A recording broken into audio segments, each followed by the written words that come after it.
Hello, welcome. It's Thursday, and I'm Lisa Betts-LaCroix, and we're going to be talking today about shame.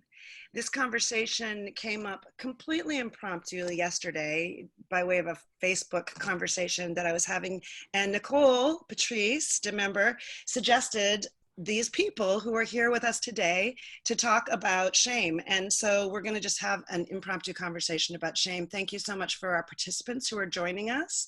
We're going to leave you on mute for now. You can ask questions if you want. Put up your hand. We'll see where it goes. We're just kind of winging it and playing it by ear. So I'm Lisa Betts-LaCroix. I'm an actor, dancer, podcast host of the Superpower You podcast. And I'm going to introduce our panelists today who are going to do brief introductions, and then we'll jump into the topic at hand. So first, I would like to introduce Sunne Justice. And Sunne lives to pioneer and evolve the rules. Her life has been an action-packed ride from model to fashion mogul, business executive to conscious cult creator, art collector to author, and temple builder to meditation guide. Sunne, thank you so much for joining us. Thank you, Lisa. I'm so delighted to be here. Would you please talk a little bit about how shame's played a role in your life by way of introduction? I think shame really became the catalyst for my spiritual evolution.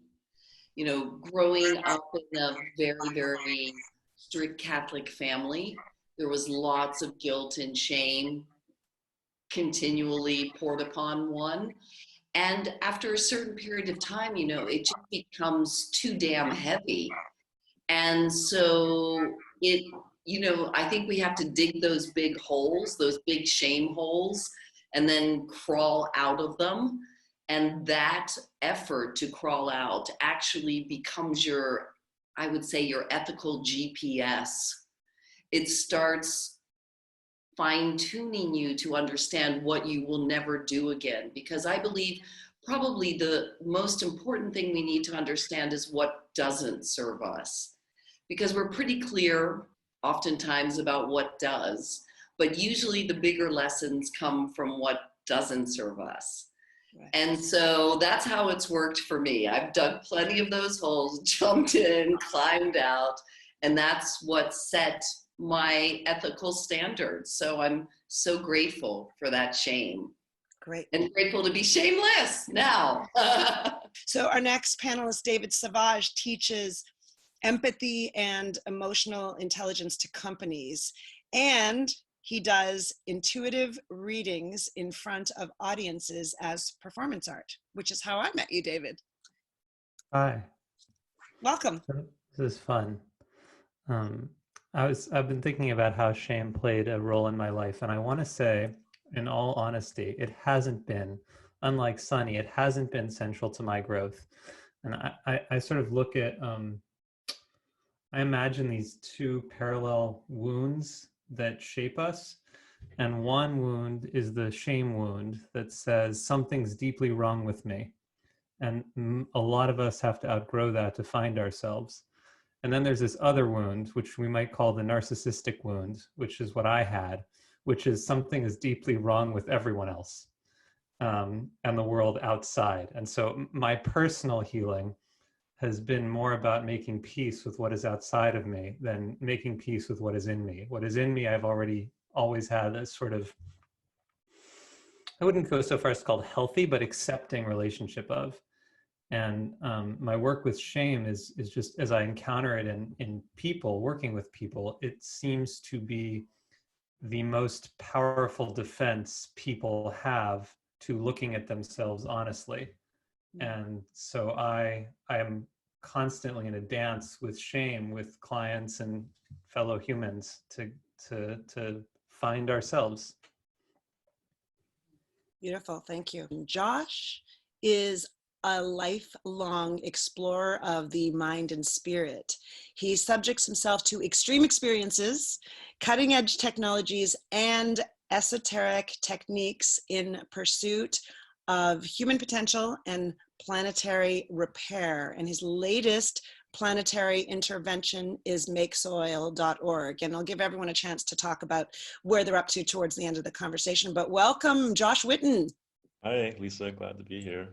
Yes. So what do you think about shame? Why is it something that has been on your mind? Well, it hasn't lately, but it was a central theme for a long time. When you invited me to this podcast, at first I was thinking, I'm not thinking about shame. And then I remembered the year or years that I lived with you. I think there were many mornings where I just burst into the kitchen and said, Lisa, it's shame. It's all about shame. You gotta let it go. So it was like with Sunne, it was a huge catalyst for my evolution, and had to do largely with a religious upbringing that meant well, but which thought that original sin and this kind of generally feeling a little bit bad about yourself all the time was a key part of the recipe. And then later on, as I was just examining behavior of mine in relationships, and eventually saying, I'd like to behave differently. Why do I respond this way? And to my surprise, there was a little core of shame at the center of that behavior and those reactions. And that before that point, and that was about when I hit my mid-20s or early 30s, it wasn't even on my radar. I didn't even know it was a thing. And then to find out it was so central to so many wounds, that's when I really took it head on and learned about what it was and dealt with it. It's interesting that you say that. That's a good segue, because I also didn't really relate to the idea of shame. And in fact, when you referenced that time period when when we lived in the same house and we had those conversations about shame, I remember one time you saying, well, if you don't think you have shame, it's probably under there somewhere. And it's stuck in my head. That's why you do come to mind when I think about shame.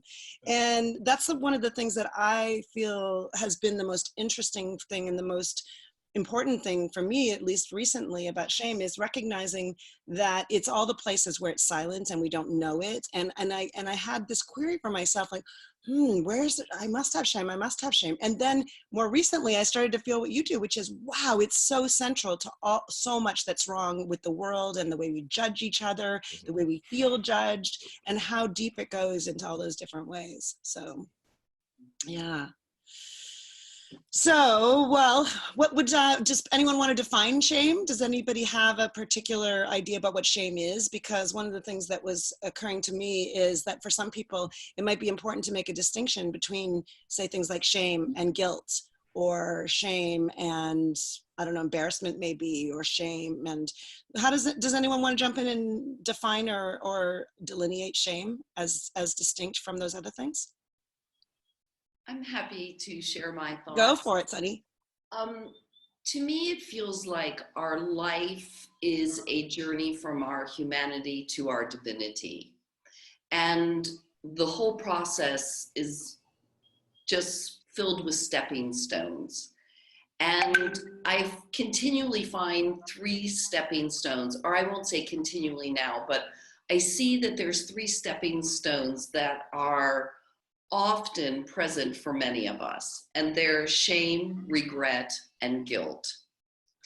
And I believe that the journey of stepping through shame, stepping through regret and guilt allows us to face them, to name them, to look at them.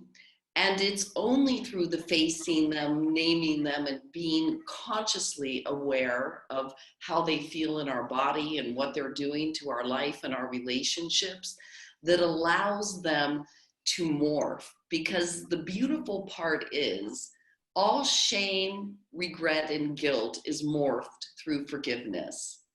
They completely change. Like shame becomes surrender, regret becomes trust, guilt becomes gratitude. That's beautiful. Can I jump in to ask maybe someone else, or maybe if everyone else is stumped by this, does anyone else want to try to make a distinction and define the difference between shame, regret, and guilt? I'll feel around if you want. Go for it. Let's see if we can unpack that one. Shame, Shame is, I think of shame as a sense, a felt sense that something is fundamentally wrong with you. A felt sense that something is fundamentally wrong with you. And further, shame is an inhibiting factor to sharing something about yourself. So shame is a guard against bringing something forward about yourself. Guilt is a felt sense that you've done something wrong, but it doesn't necessarily have that same inhibiting factor. I think in the origin of the word shame, I read this somewhere quickly in the internet, so I can't tell you whether this is 100% true or not, but we'll see if it's useful. At the origin of the word shame is some ancient word for covering up. So fundamental to shame is cover up. And when I do readings with people and I tune into shame, what it feels like as I feel their shame is embodied in this look. I don't want to look and I don't want to be seen. That's what shame does to us.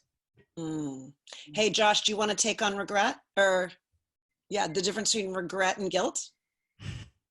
Or do you want to just like jump in with your idea about shame?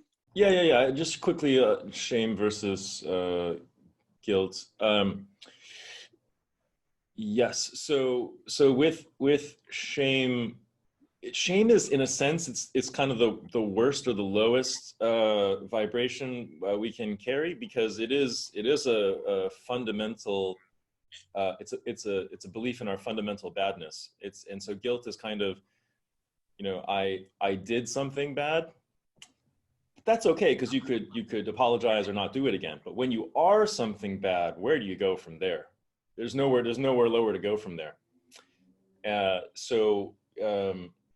Yes. So shame, it's kind of in a sense, it is self-hatred. It's part of the self that looks at another part of the self and says, you're no good. And there's nowhere lower than that. And that's why we cover it up. And it's the last thing we want people to see. At the core of shame, there's something that we really don't want someone to ever see, because then they'll see we're bad. And then it's kind of, our annihilation is then deserved or something. It doesn't get any lower than that.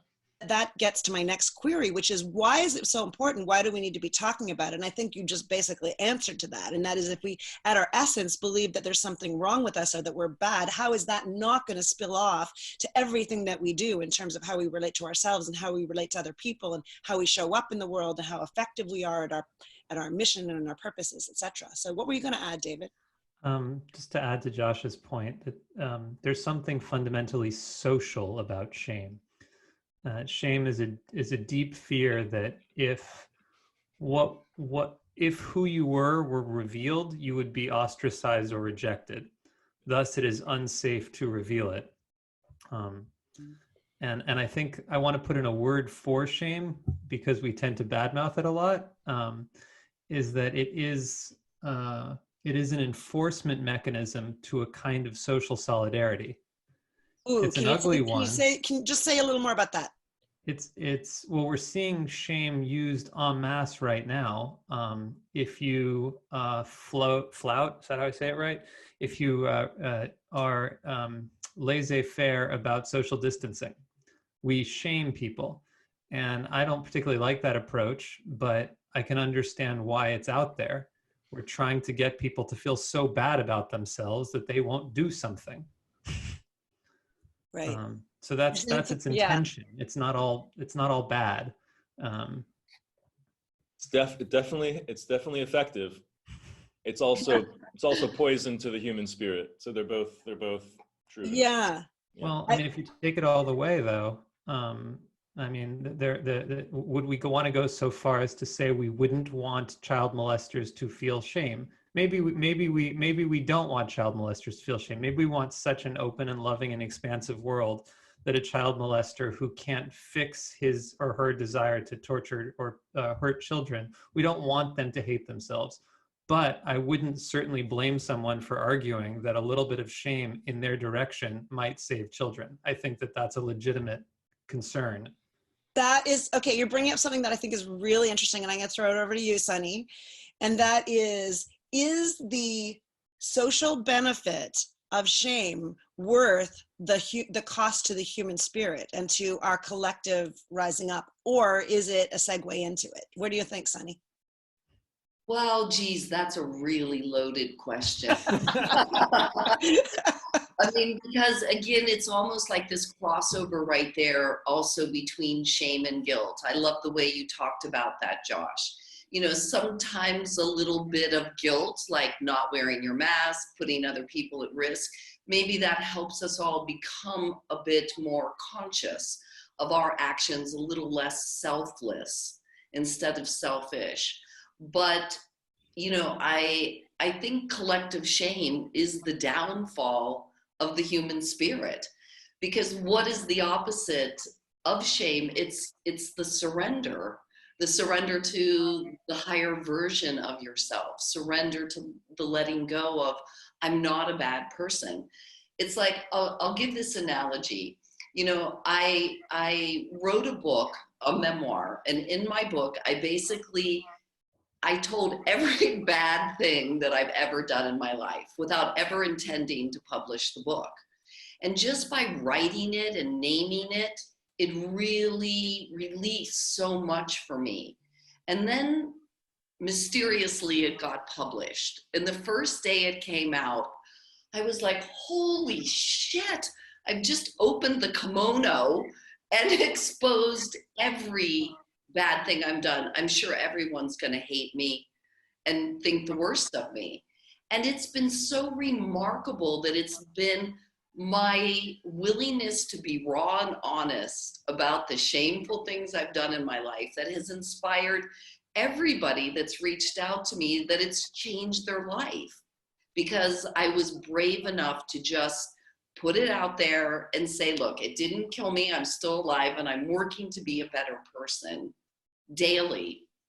So, you know, I think that, you know, a little bit of guilt sometimes, particularly in situations like this, does help us become less selfish, more selfless. But there's that fine line between guilt and shame. You know, they are all stepping paths towards the higher versions of ourselves. But, you know, I hope one day we can stop saying shame on you. And that if we say to someone they're shameless, that's a compliment.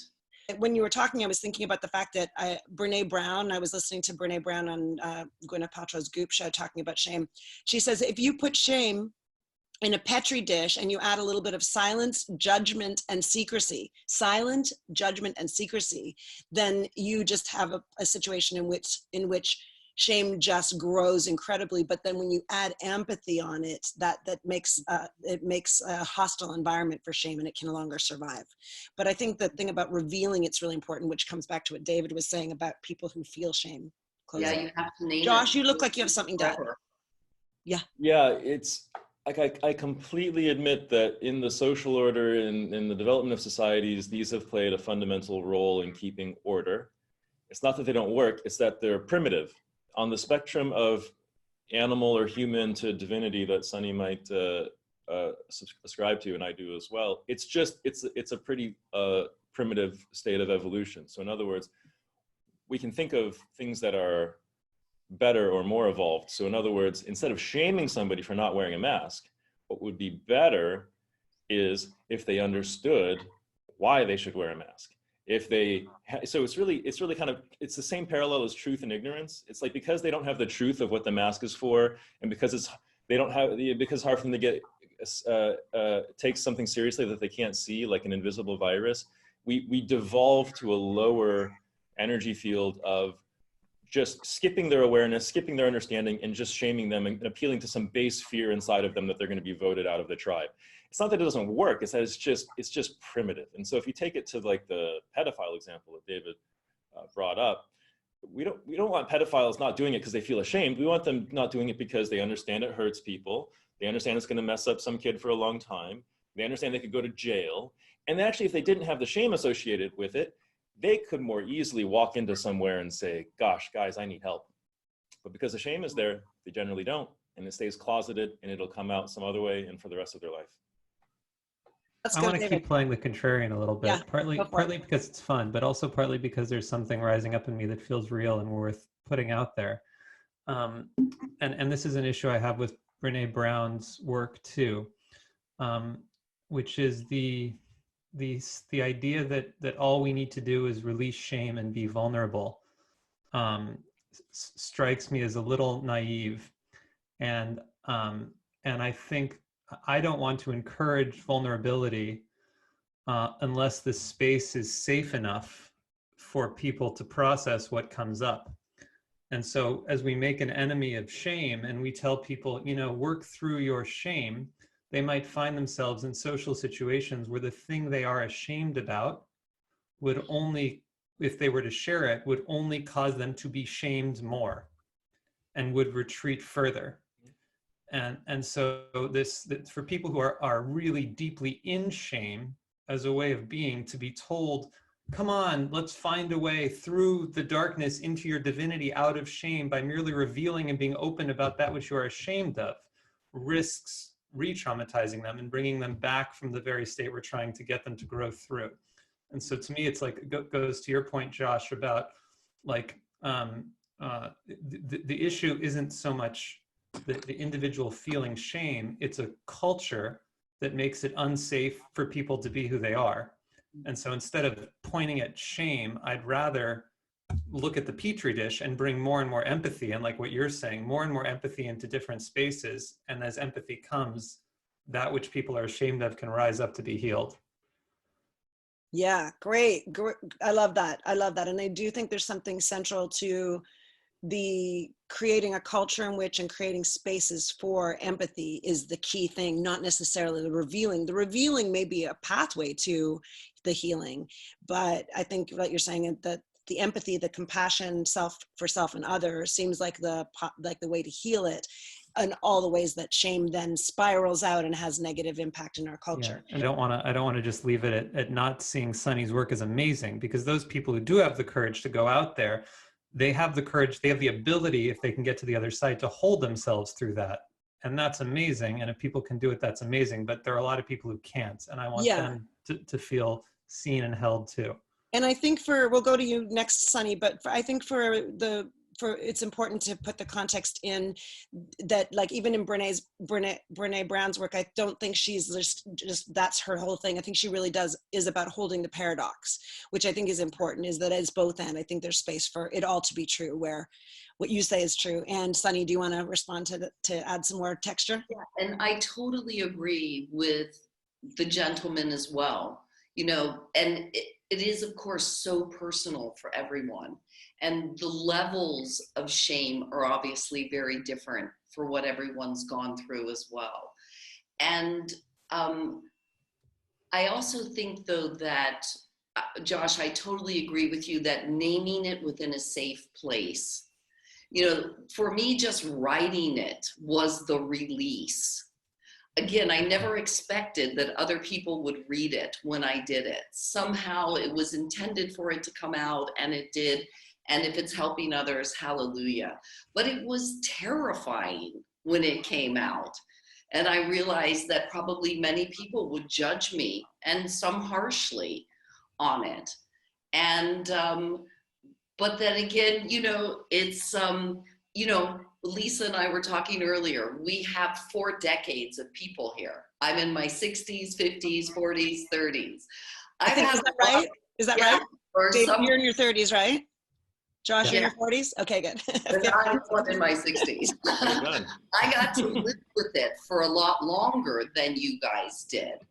I carried that, I was a Sherpa for shame. And, just the weight of that for so many years. Maybe it's because you finally get to the point, at least in your 60s, you don't really give a damn what anybody else thinks at that point.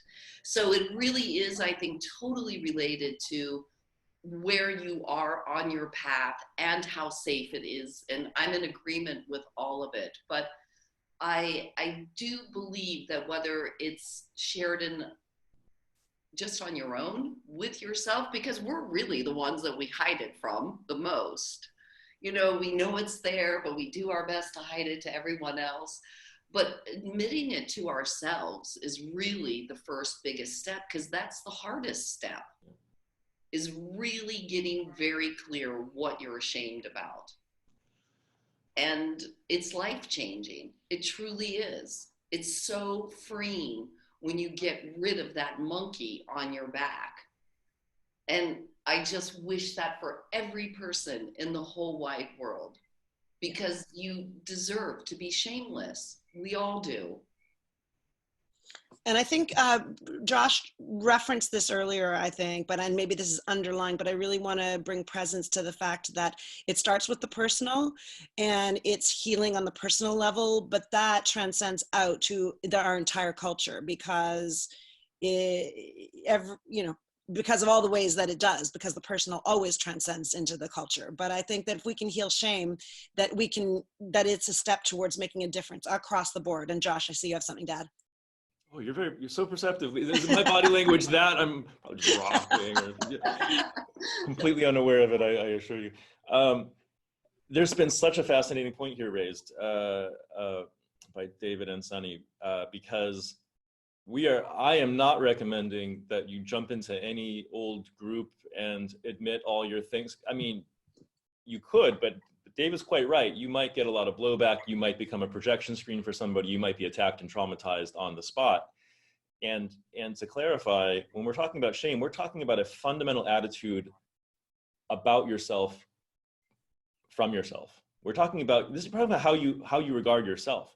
Now, can that be worked out in a group process? Can other people accepting you be helpful and things like this? Yeah, but it's, when Sunne sat down to write her book, like she was saying, before she even said it, I knew the fact that she sat down to write it meant she was in a process of getting okay with herself, regardless of whether anybody else ever would. And that's the moment. Because the thing about the depending on other people for this, it ultimately comes down to self-acceptance, not other acceptance of you.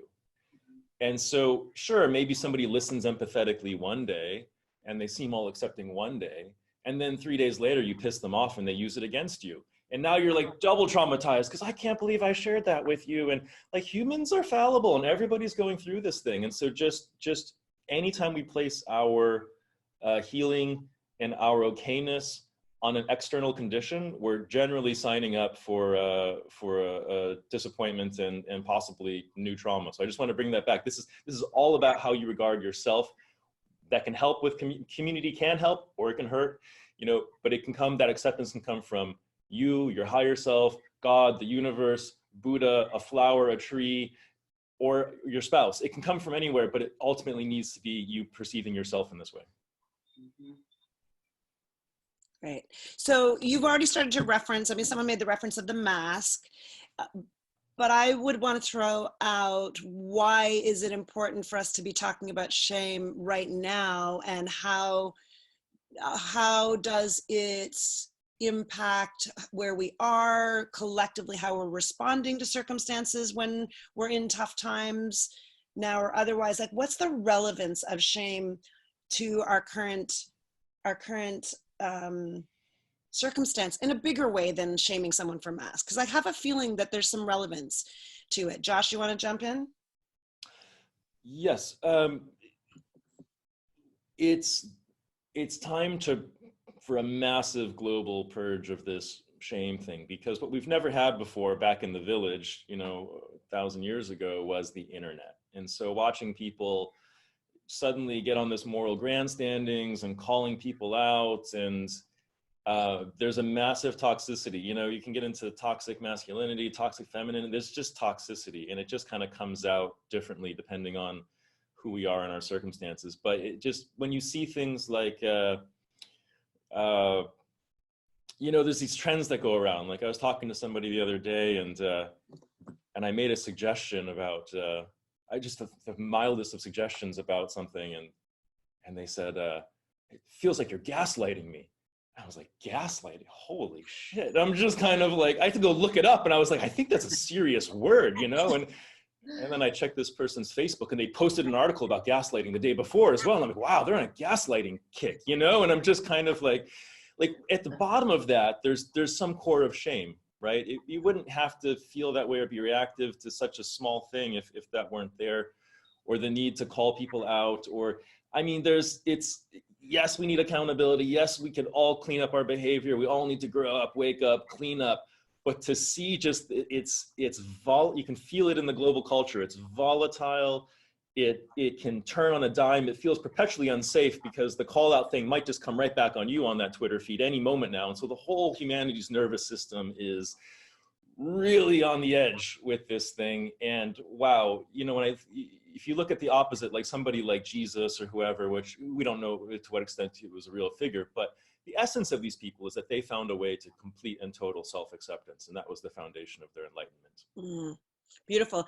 The thing that you're raising that I am thinking about right now is fear, right? And what's the relationship between fear? And I'm seeing maybe the pieces are, if we all agree that shame is a fundamental judgment and lack of acceptance of ourself, then how we show up in a situation where there's fear might be projected. So I'm talking a little bit out loud, but what I notice is that when we're in this period of uncertainty and people are experiencing fear, it's been so easy to go to judging, shaming, and again, maybe I'm mixing judgment and shame here, but having a lot of opinions about what other people do, and I think it's a result of fear, right? When we become fearful. So I don't know. I guess my query then is, again, I'm going back to judgment versus shame, but kind of want to dig in a little more to this connection between fear and shame, and also reparation and shame.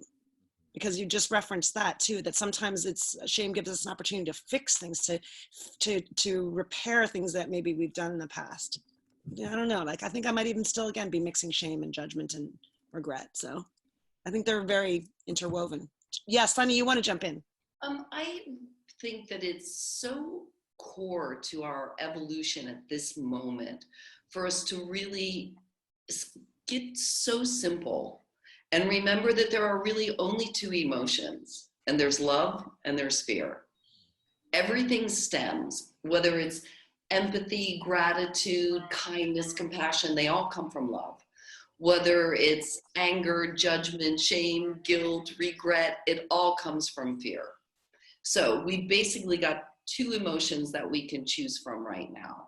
And the collective consciousness, as it chooses fear, because we are all one, does just literally fray everyone's nervous system. So the only choice we have at this time is to keep choosing love. Love, love, love, love, more love.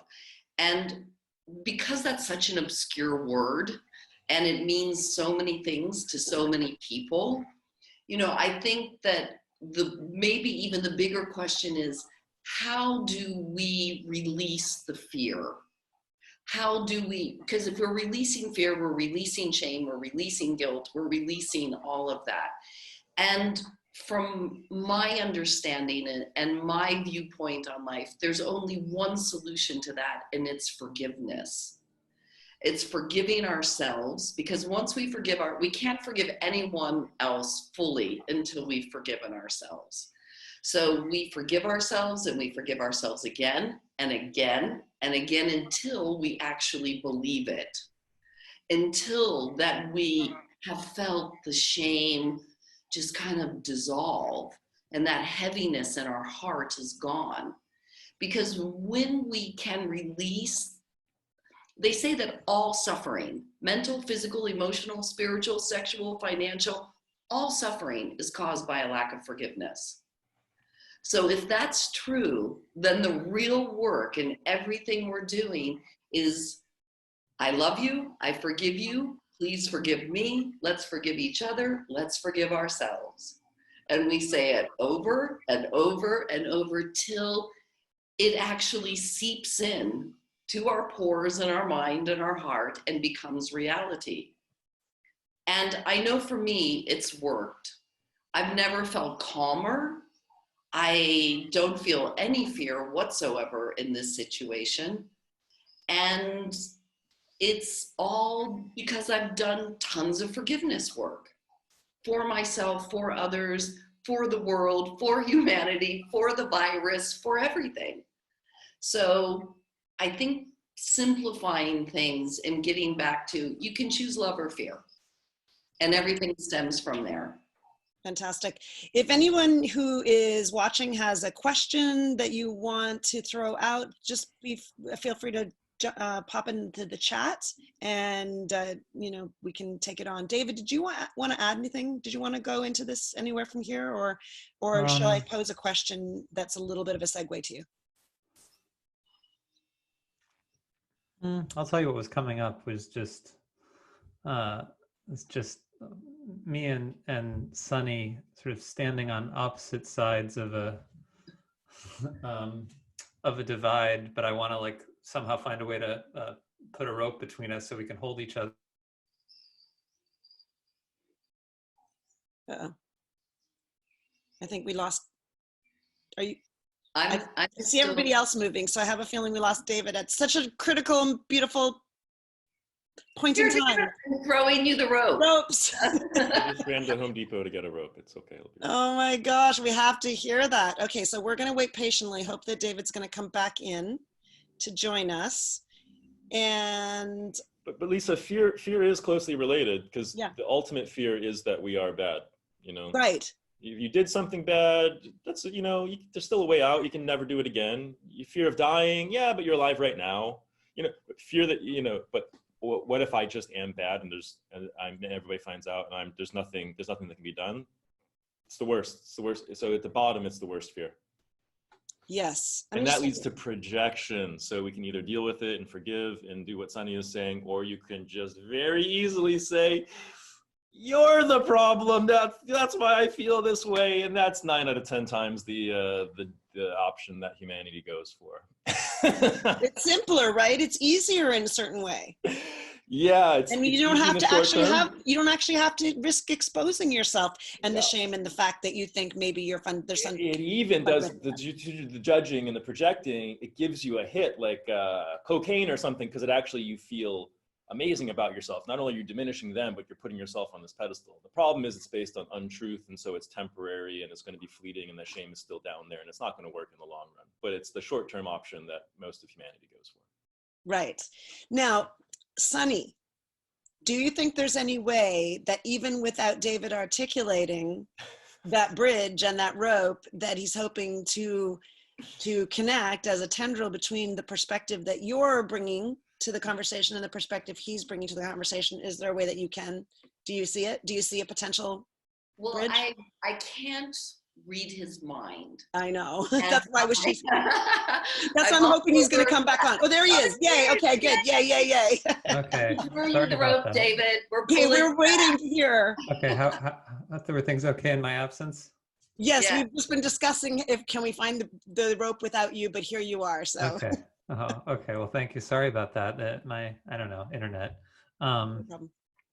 What I was saying was I like going down into the caves of dark emotions and really getting to know them really intimately with all of their edges and feeling into them. And there's something about going into the shame that I want to advocate for. And like, okay, like if you really feel in your heart of hearts that something's fundamentally wrong with you, I want to invite you into looking at what you believe is fundamentally wrong with yourself. And can you accept the degree to which, to use Josh's language, you hate yourself? Can you really get to know that? And I find that has been for me a really good first step toward healing and releasing, is actually embracing. Seems like there's a rope right there. I agree 100%, David. And maybe that wasn't even obvious, because that is the first step. You can't forgive that which you haven't faced, right? And so it's like holding it like a baby, giving it all the love you can, because love is forgiveness.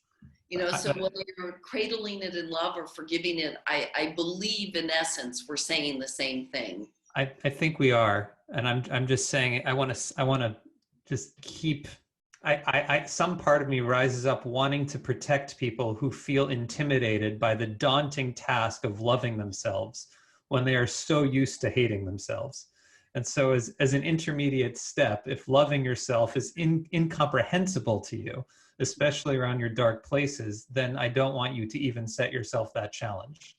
And instead, just getting to know the nature and quality and feeling tone of the self-hatred or of the shame is actually what we're talking about by bringing love to it.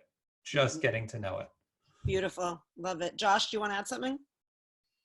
No, I mean, I didn't really see a divide to begin with. It seemed like they're talking about process, and nobody here is advocating that we just sweep things under the rug or don't go there, or because again, it's about self-acceptance. So if you say, "Oh, I don't accept this shame," then you can't even get out of the gates. So yeah. And I totally appreciate, David, you creating space and recognition and acknowledgement of the fact that for when you're in the dauntingness of the potential task, when someone is deep in it, I think that's a really, really important thing to presence. So Fritzy Horstman makes a comment that would be a really interesting thing to explore a little bit that we were touching on, I think, before, and that is that shame is the most effective capitalistic tool. That's a big topic. Do we want to open that Pandora's box? David, do you want to say something? Yeah, I want to broaden it. First of all, I want to tout my anti-capitalist resume, which is I'm a fierce anti-capitalist, anarchical socialist, and so I'm all the way with you. But I think that shame is used by every dominant power structure to make whoever is trying to revolt against it feel bad about themselves. And it's the same tool of the power structure now, saying you should be ashamed if you don't wear your mask. You must obey the rules, holds no matter what. Fritzy, do you want to respond? Oh, I've unmuted you. Oh, yeah. I work in the prison. I'm part of the Compassion Prison Project. And shame it's everywhere in the prison system. The guards are shaming, but they're also they have the shame. It's because when you give shame, you take the shame back. So, and we're in a cycle. It's a cycle of shame. And I also wanted to bring up David Hawkins, his power grid, and shame is the lowest frequency that we're in. And it's like our society is just encased in shame. You know, it's shameful to be anything that you are: white, black, purple, fat, thin, extraordinary, incapable, and especially poor. Poverty, being poor is such a shameful state. And you know, every homeless person I interact with, I tell them there is no shame. You know, there is no shame being homeless. This is just what's happening. And it's like, I have this mantra that there is no shame. And it's more of a kind of, like wearing those masks and pedophiles, I believe we need a level of shame. I agree that, you know, that's one of society's mechanisms of shame, to keep horrible things from happening. And people act out shameful things because of the deep shame they have. Absolutely. Thank you for that. Okay, thank you. Yeah. So I think you're getting at something that's really important, which is that piece that it's sort of like the hurt people thing, right? We cannot shame other people, feel shame, unless we've somehow been shamed or been around people. Like it's transferred in many different ways. So anyone want to respond to and deepen into that in any way? Just exactly what David was saying. It's more fundamental than capitalism. It's any dominant power structure. It was existent in the 30-person tribe that was run by a king. It was, you know, so it's, yeah, just to agree with what he was saying there. And the Hawkins scale was in fact, Fritzy, what I was referring to when I said it's the lowest. And so, you want to move out of that. Hawkins scale is great to look up, you know, so right above shame, I think, is guilt. So if you could eliminate all shame in your system and just merely feel guilty about your whole life, you would still you'd feel like 20% better. You know, you'd be walking on sunshine the next day. But then if you could eliminate all guilt in your system and go up to merely anger, you would feel great the next day as well. And then after a couple years of that, if you got rid of all your anger and moved up to neutrality, you'd feel, you know, so that's kind of what's beautiful about looking at that chart. It kind of shows you the progression from the human to the divine, to reuse Sunne's spectrum there. Great. So what haven't we talked about that we should be presencing before I give everyone a chance to talk about where people can follow them and share what they're up to in the world right now? What have we missed? I mean, not that we couldn't talk for another whole pile of hours, I know, but in terms of the fact we probably have 10 more minutes. What? I have a question that not an answer, just a question to the group, which is how in this moment of major transition do we imagine shame will shapeshift over the next 6 months or year or 2 years collectively, or how would we like it to shift over the next year or 2 years or collectively? Sunne? I often realize that I am on the far end of the spectrum in my belief systems, but you know, I believe that this is a conscious awakening for humanity. We hear about moving from 3D to 5D, and you know, one of the most interesting things I've heard about 5D recently is that there will be no toxicity, which means mosquitoes won't sting you, bugs won't bite you. Like, to the very most basic aspects of what we will experience, toxicity is no longer part of our presence in that dimension. And so for me, the most exciting aspect of all of this is possibly at long, long, long last, we are being forced to wake up, to become more conscious, to raise our vibration. Because if we don't, we won't have the luxury of ascending with the planet, because our planet is ascending. We'll get to choose whether we ascend with her or not, but never before has it been so juicy and so possible and so available that it just excites me to no end to think of the potential nature of the new world, of new humanity, of us truly living in peace and everyone living as the highest version of themselves. So, and the thought that mosquitoes wouldn't bite you, it's like, it's just so exciting, all of it. So I'm hopeful and present every day in seeing us all evolve.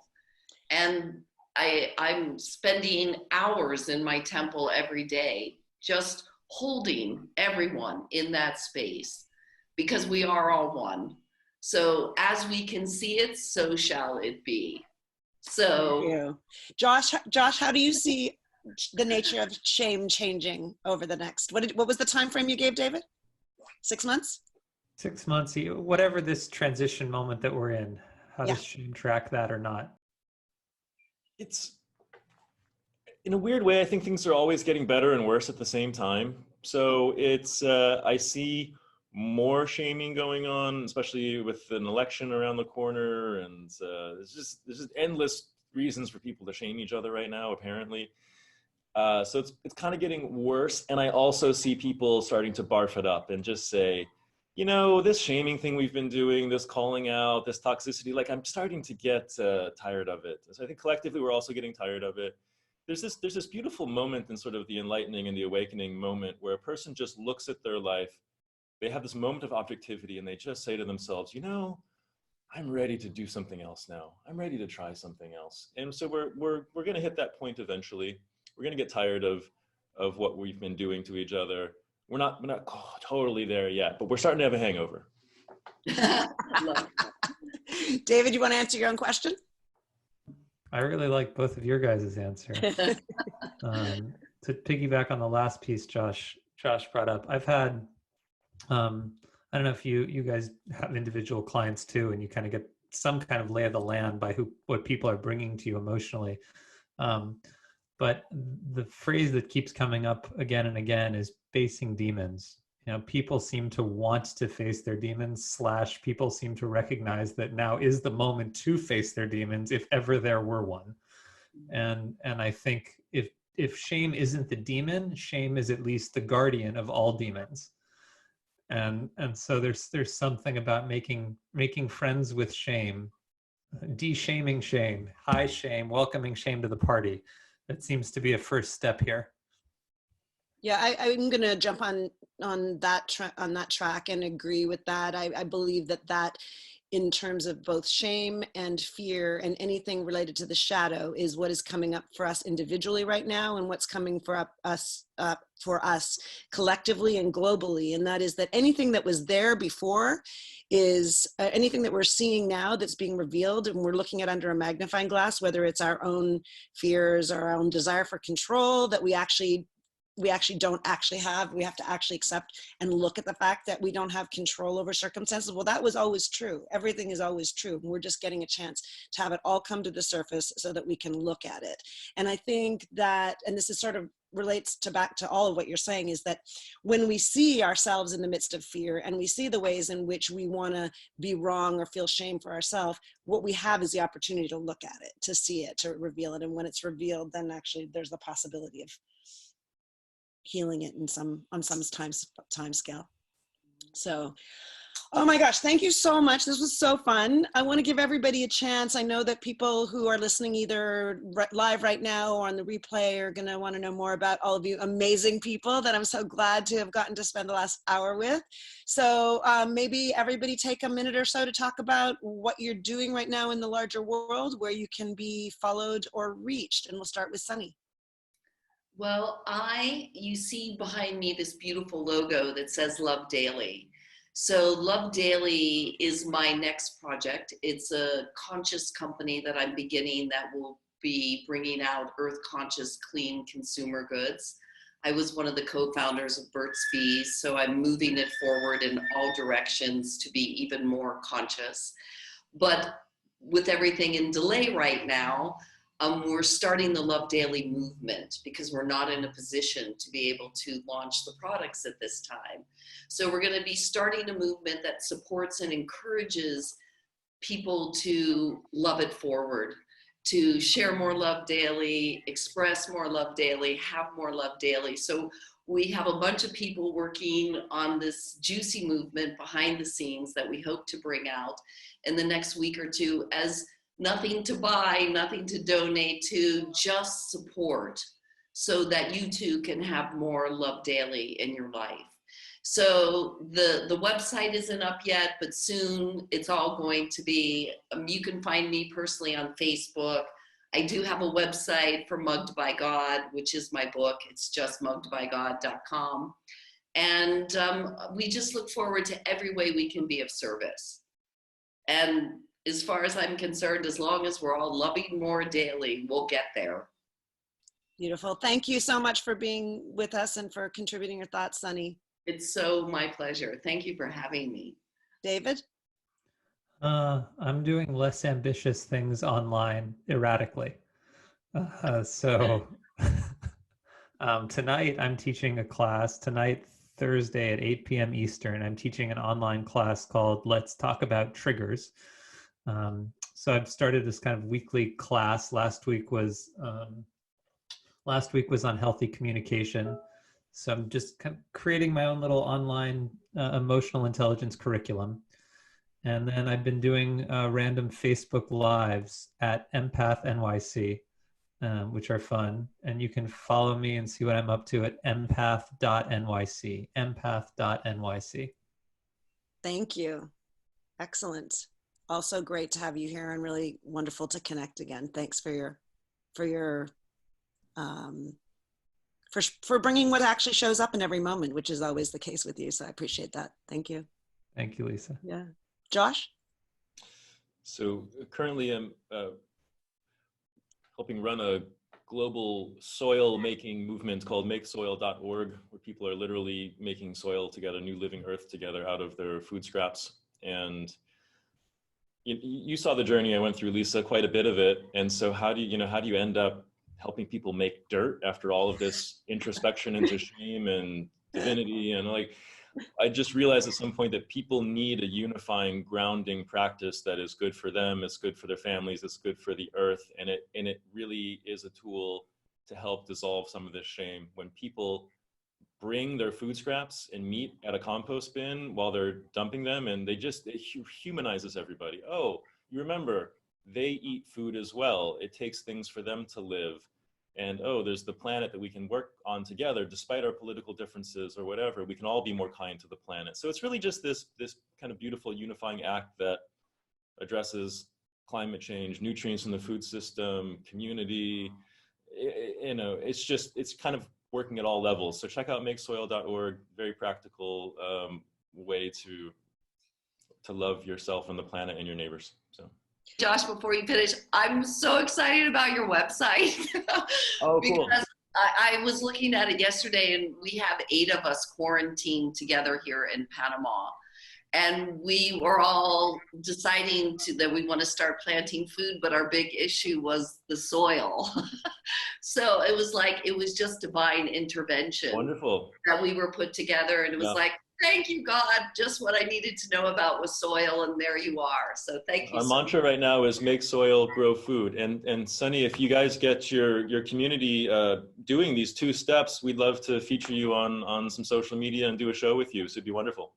Cool. You're our inspiration. Well, you're our teacher. We're inspired, but we didn't know what to do. So thank you for teaching us. Happy to be in service. And the really amazing thing is that it's been so fun to watch Josh, because like Josh really, to go from very esoteric, ethereal, spiritually oriented, deep, esoteric work and in the world to really something so pragmatic. So that's really been beautiful and fun. And I'm also growing things now too. Yeah. When I saw you growing food on your patio furniture, I thought, wow, this is a milestone for humanity, because those houseplants weren't even getting watered when I was there, so way to go. Well, the thing that you struck that really hit me, and I'm going to share this in general with my social media, is, and you referenced this earlier, and so did David, is the idea of the nervous system. Is that the nervous system, how our nervous systems get shaken up when we see the potential of our food supply chain, that impacts us in so many ways, and that the corollary is true, is that when we grow food, it calms our nervous system. And that just hit me on so many levels. So I really appreciated that. So I'm Lisa Betts-LaCroix. My podcast is the Superpower You podcast, but the project I'm really most excited about right now is In Pursuit and Passion of the Wisdom of Aging. And I'm providing podcast style interviews with people's loved ones for the purpose of their families to have their stories for longevity. And I'm currently calling it Life Legacies. It's at lisabl.com/Life Legacies, where your family members, your aging parents or grandparents can have a podcast style interview, so you and your children's children can have it forever for posterity. I'm thinking about changing the name, but right now it's at lisabl.com/Life Legacies. So. That's awesome. Yeah, I want to just say thank you so much to everyone. Thank you, Fritzy. Thank you for all our participants who are hanging around and listening. And thank you so much to Nicole Patrice, a member, for creating this, initiating this, for recognizing the beautiful challenge in Sunny's comment to identify something on my Facebook page about something shameful that you feel the most shame about, that was the inspiration for this conversation happening, and to Nicole for just having that nudge, pushing us forward to actually making it happen. So appreciating you too, Nicole. So thanks, everyone. Thank you, Lisa. Love you all. Sunny, that is a great logo. You turned the word love into a yantra. It's quite nice. Yes, it's awesome, isn't it? Completely iconic, if I do say so myself. You're welcome to awesome. say so yourself. Love it. All right, everybody, thanks again. Bye. Bye, guys.